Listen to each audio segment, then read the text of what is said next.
Welcome back mga ka-adventure. Isang mapagpalang araw po sa ating lahat. Another day, another adventure. Samahan niyo po kami sa pinabago na ng mga adventure namin itong ginawa ni Papa Tonyo at Native Channel. At pagbalik sa lugar na kung saan marami tayong nakuha ang pangigi dati. Kaya tara, samahan niyo kami. Let's go!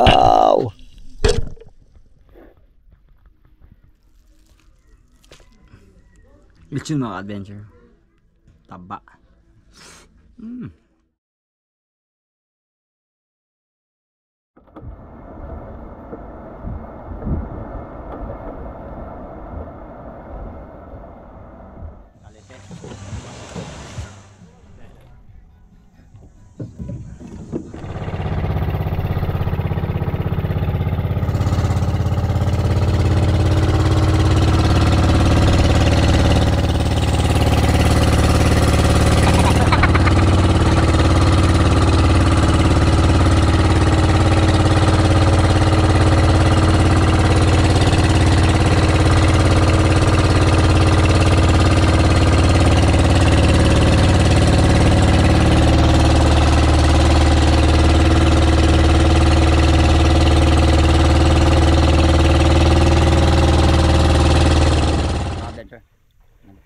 Adventure. Ingit na ingit sa kanina. Nagkakain ako, nagkabiyahe sa YouTube channel ito. May kinuha kasi kaming buya mga ka-adventure, yung para sa decoy natin. Kaya dinaanan natin. Yan. Pahinga ka muna dyan. Pag tinarbaho na itong maliit, ikaw naman mga ka-adventure. So samahan niyo po kami. At after mahigit isang buwan, ay Native, kailan ang huling balik natin doon?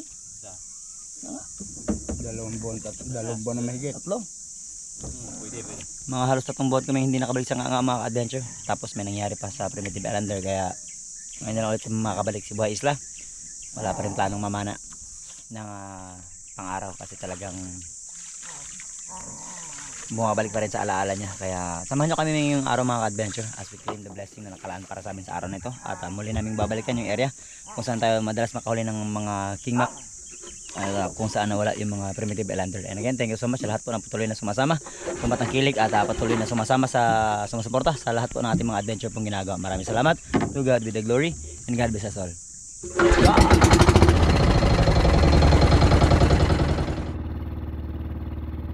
Along the way mga ka-adventure, pagkatapos kumain ay kape-kape muna at syempre tinirahan din natin si Native Channel. Hindi nga lang siya makakain pa kasi mababaw pa at nasa unahan pa siya ng bangka, pero mamaya pagkatawid namin sa mas malalim na area ay siya naman po ang kakain.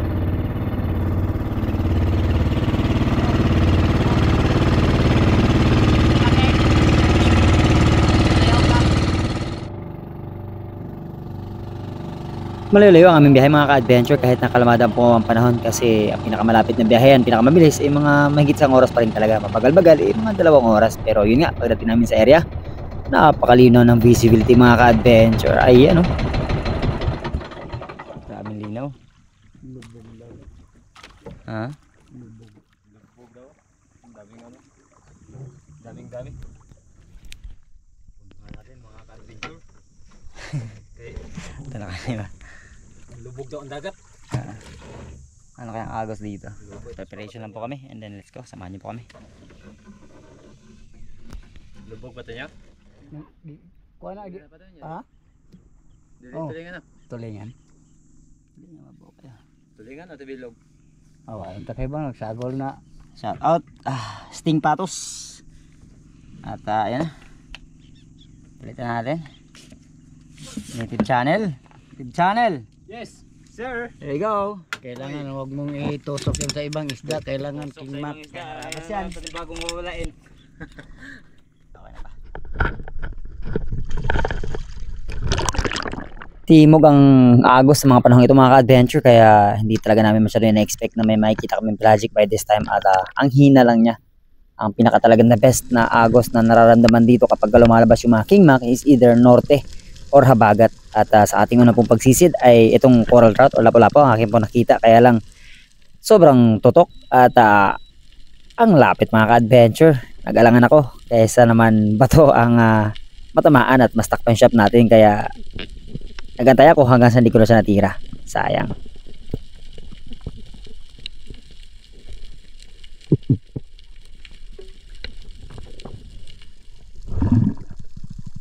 Another dive mga ka-adventure, nandito tayo kung saan tayo madalas makapana ng king mac. Around 20 meters po ang lalim ng area na ito. At coral trout ang akin po nakita dito. Ang late niya lang tignan sa ilalim, kaya chinek ko kung pwede na ba. Pero nagulat ako mga ka-adventure nung palapit ako na palapit sa kanya dahil lumalaki na siya. At nung tinira ko at pag-ahon ay ayan, oversized na lapu-lapu mga ka-adventure ang ating naging unang isda para sa araw na ito. Ayan, stone shot ang pagkakatama.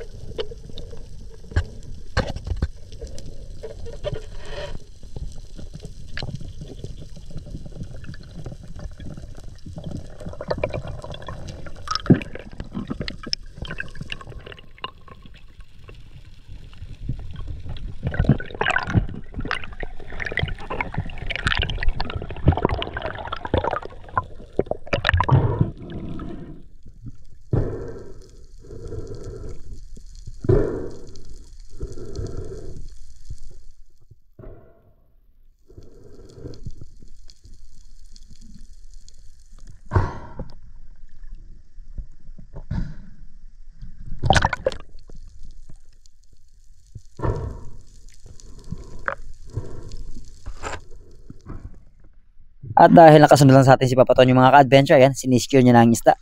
Kaya sa magawan pa tayo.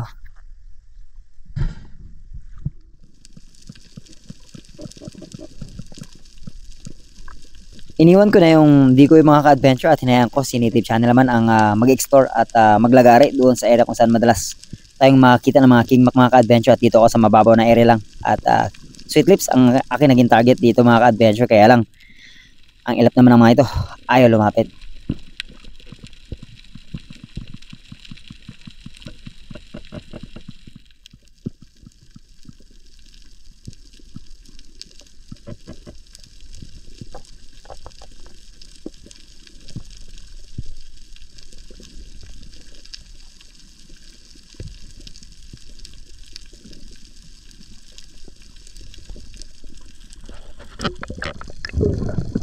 Another day mga ka-adventure, walang katapusang ambush ang ating gagawin dahil nga walang agos at hindi tayo nakita ng mga pelagic, kaya focus tayo sa pag ambush at lapit sa gilid ng bato na nasa ganun ay maka-attract tayo ng mga isda na pwedeng lumapit sa atin. Kasi may natanaw din ako kaninang GT or mamsa mga ka-adventure, kaya lang ayaw naman lumapit, kaya tumago muna ako dito at gumawa ng ingay na nasa ganun ay ma-attract natin ang atensyon niya.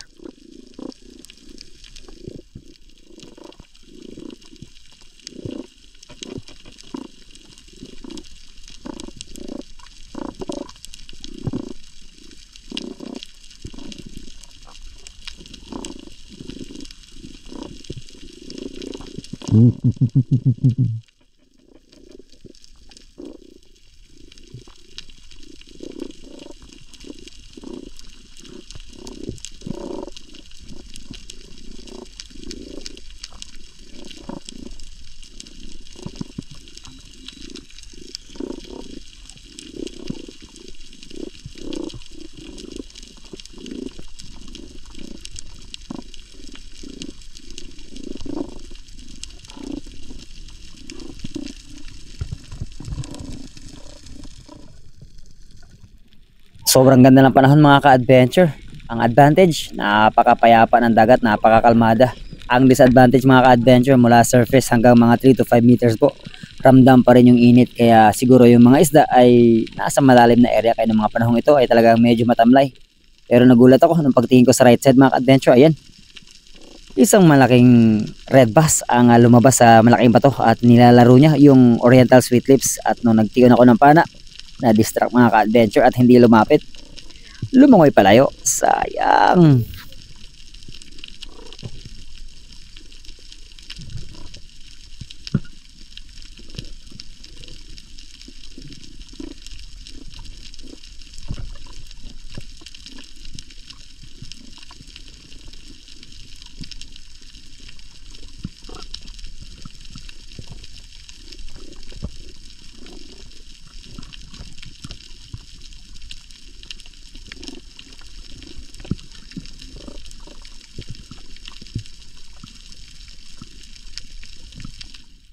Pero di pa rin ako mahon mga ka-adventure at inantay ko pa rin na lumapit yung mga malalaking one spot snapper kasama ng mga oriental sweet lips. Pero yun nga, kakapili natin, hindi na naman tayo nakatira.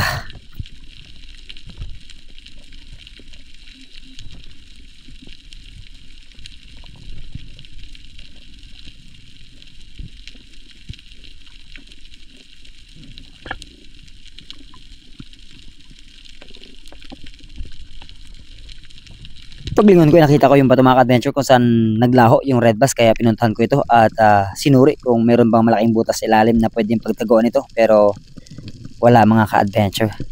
Saan kaya napunta yung red bass na yun?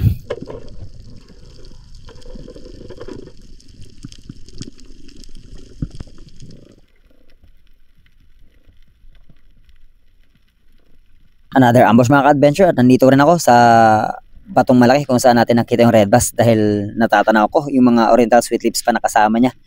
Kaya nagdusting ako at nagantay ng tamang pagkakataon kung lalapit ba.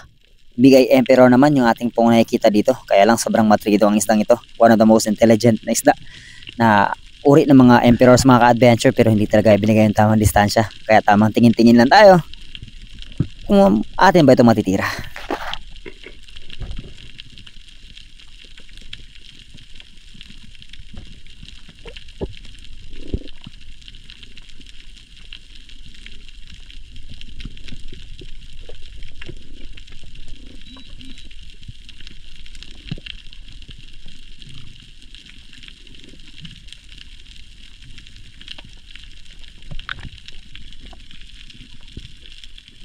Isa sa mga reason mga ka-adventure bakit tayo lumilingon palayo at hindi nag-focus sa isda, dahil we're playing the game na hindi tayo interesado sa kanya, at hayaan natin na maging curious at lumapit dito. Baka mag-workout, pero ayaw talaga.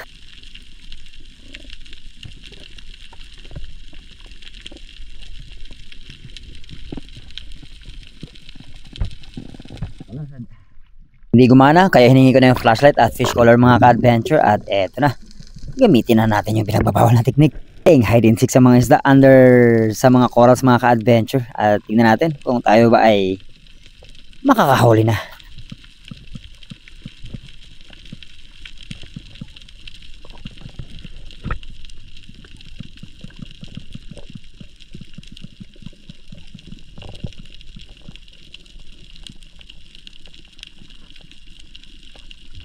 And finally mga ka-adventure, ayan, nakakalapit din tayo ng isang oriental sweet lips na nandito lang nagtatago sa ilalim ng mga laking bato.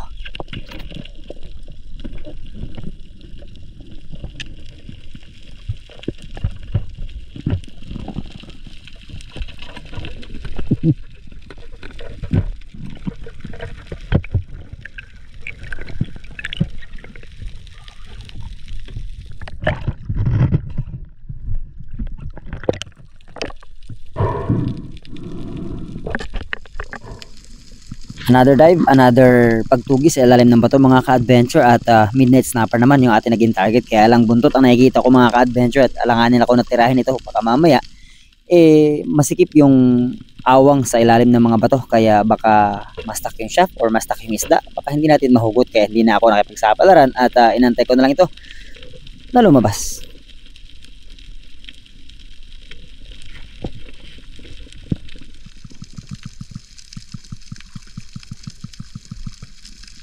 Another target, another tira mga ka-adventure, isang Spanish flag snapper naman, kaya lang tinamaan naman sana siya, kaya lang hindi pala umabot or lumampas sa flapper natin, kaya nung paghugot ko nahugot pati yung isda.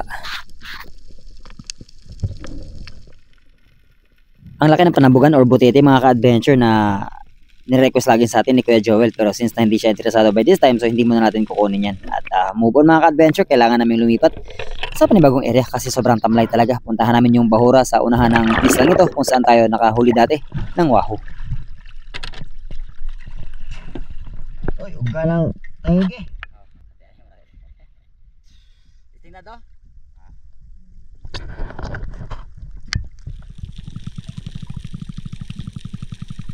Pagkarating namin sa area mga ka-adventure, baba agad ng decoy, at maya maya lang inahon din namin yan kasi matamlay talaga, kaya nag-focus kami dito sa mga pelagic na lang. Buti may nakita kong ilak mga ka-adventure at hindi ito masyadong mailap, kaya kinuha na natin.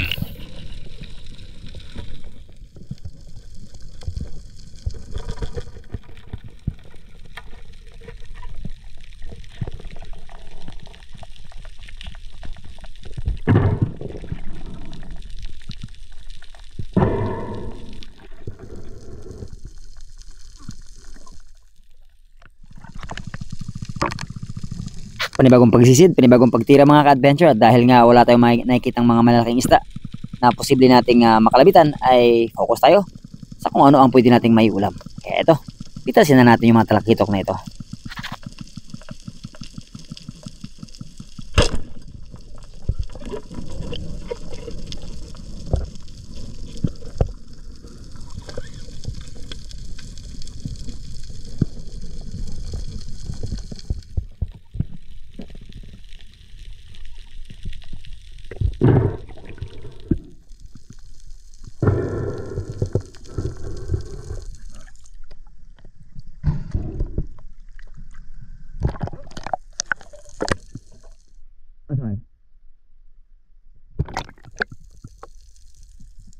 Ito ba ito? Ildangan. Pagkatapos masecure ni Papa Tonyo ang mga isda, mga ka-adventure, ay hiningi ko na rin sa kanya yung flashlight kasi meron na tayo nakitang mga oriental sweet lips na nasa ilalim ng bato. Hanapin natin. Tara, samahan nyo ako.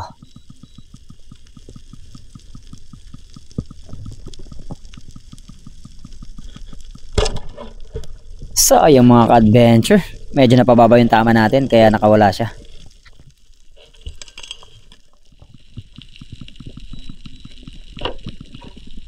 Sa ganito mga senaryo mga ka-adventure, kapag matamlay yung mga pelagic, focus talaga tayo sa mga territorial at dito ay nagsagawa tayo ng panibagong paghanap sa ilalim ng butas ng bato dahil may luba. At yung lubang ito mga ka-adventure is Tangay Kulot pa dati ang nakakita at native channel, pero ang hirap talaga nilang hanapin kaya move on. At sayang tong barakuda, ayaw naman palapit.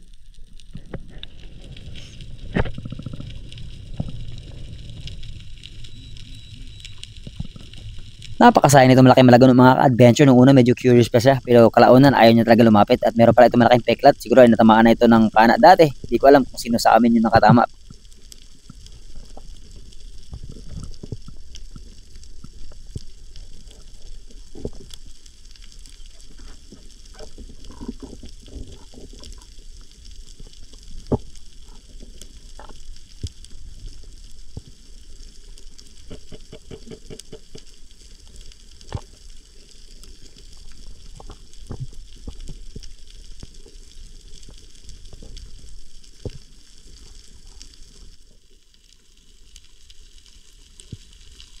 Ubusan ng hangin mga ka-adventure. Almost 2 minutes na ako sa ilalim kaya lumabas na ako at pinilit yung pagkakataong tirahin sana siya pero ayaw talagang lumapit. Kaya in short, hindi na naman tayo nakatira.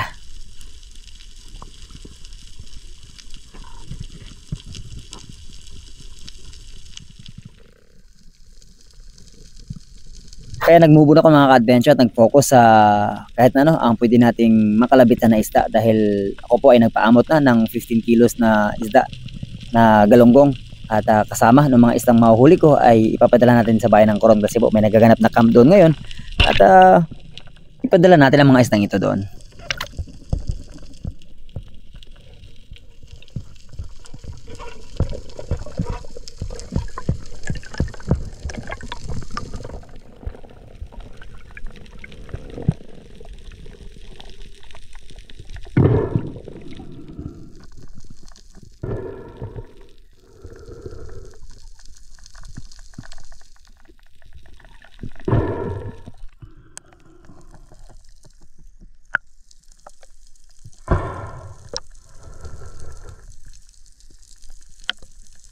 Another good size Talakitok is down mga ka-adventure at nakakarami na tayo. Malilit man, hindi ganun kalalaki, pero pag marami, sulit na rin.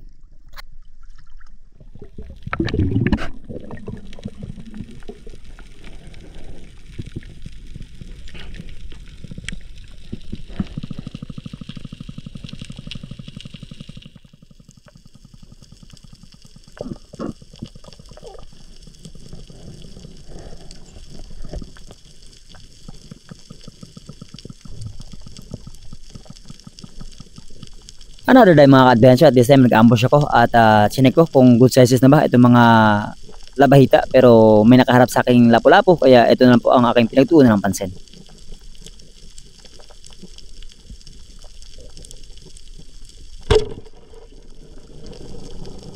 Stone shot mga ka-adventure, ang ganda ng pagkakatama at maliliit pa pala ang mga labahita kaya hindi ko muna binawasan ito kasi gumawa din ako ng panibagong pagsisid at chinek nga kung pwede na pero naawa talaga ako. Masyado pa silang maliliit.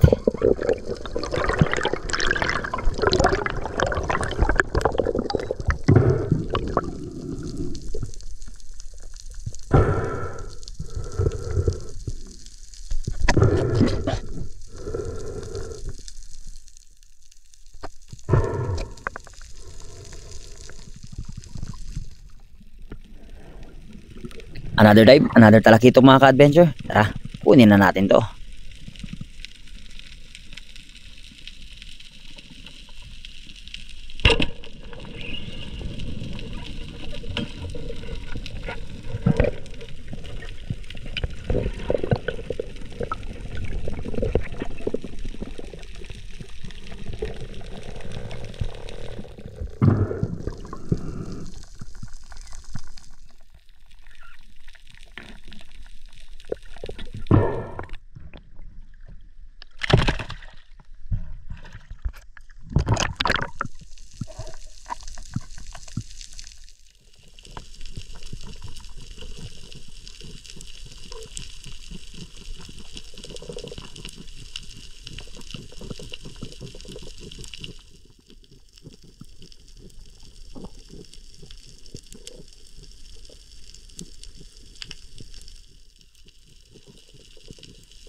Ito na yung time mga ka-adventure na talagang iniisip ko kung titirahin ko na ba talaga ang mga labahitang ito or mungit kung tawagin. Kaya lang nagdadalawang isip talaga ako mga ka-adventure at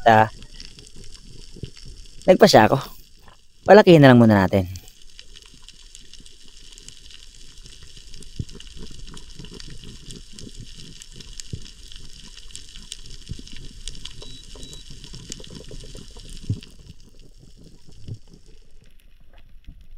At dito naman sa ating panibagong pagsisid mga ka-adventure ay sinuri ko ng maayos ang butas ng malaking bato na ito kung saan tayo nakahuli ng mga good sizes na talakitok dahil meron pa akong antena na nakikita. So it means may lobster po. At once ko na rin nakita nito ng luba kaya sinuri kong mabuti yung mga sulok-sulok nito kung meron bang mga nakatago or anything. Pero since na wala, nag-decide na lang kami na tama na mga ka-adventure kasi ang lalim po ng sinisisira namin is mga nasa 12 meters pero almost kalahati nito ay malainit pa rin or maligamgam ang tubig.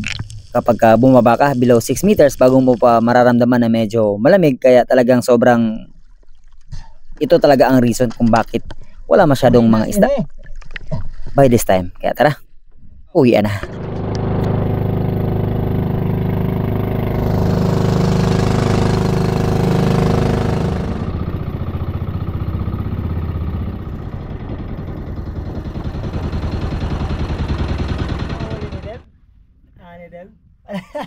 Nagkataon lang. Kala mo wala akong huli ha. Dami kong tinira, dami ko naman gisugat-sugatan. Wala eh. Natampo na sa akin yung pana ko eh. What? Kala mo ni Deb wala akong huli ni Deb? Kung ko anang tangigi, wakailag tangigi. Sige. Ay, nakatipya. Wala nang tangigi ka na. Hindi ka na pay, kinahanglan na pay, ikaw magguyod na jud kay ako nakakuha naman ko. May nakwagi kog ng tagigiyan sa pao. Dagko man yung puti ano gagmay tanawon sa lawa mo atusan bitan ako. Sunod ka rin yung laut na to. Pabitay dito na na dahil pag-uwi na po ito niya. Oo no. Ito na ito. Dadun na ito usa ka pa na. Para akala ni native siya nila wala akong huli mga ka-adventure at ito nga iaayos na natin kasama ng mga galunggong na inamot natin at yun nga papadala natin ito sa bayan ng Coron bukas.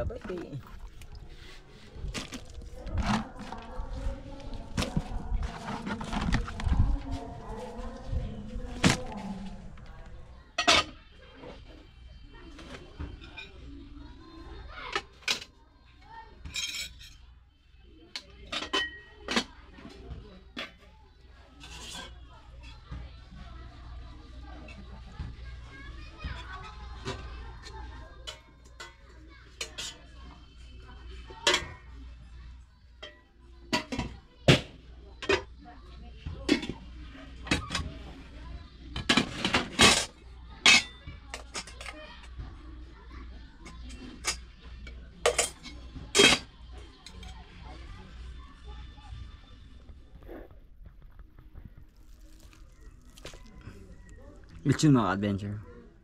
Taba.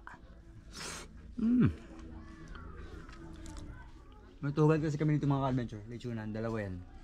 Isa bakhaw, isa bakal. So kapag wala yan, matik may humiram. Kapalit niyan, libre yung lechon. Yeah, lupit ng mindset ng chairman eh. Kaon.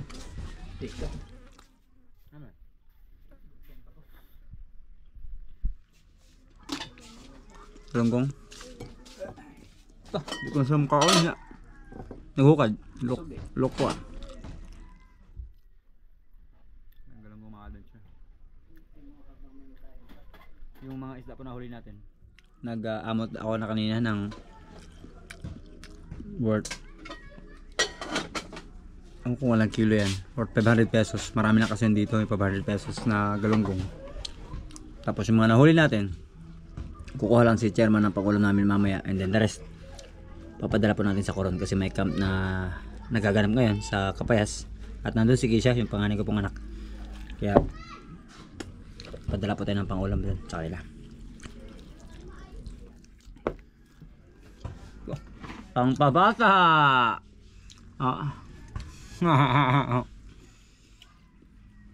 Sabi nila pampahebla daw. Pangpabata nga. Pampahebla na ng tawag, pampabata na. Okay.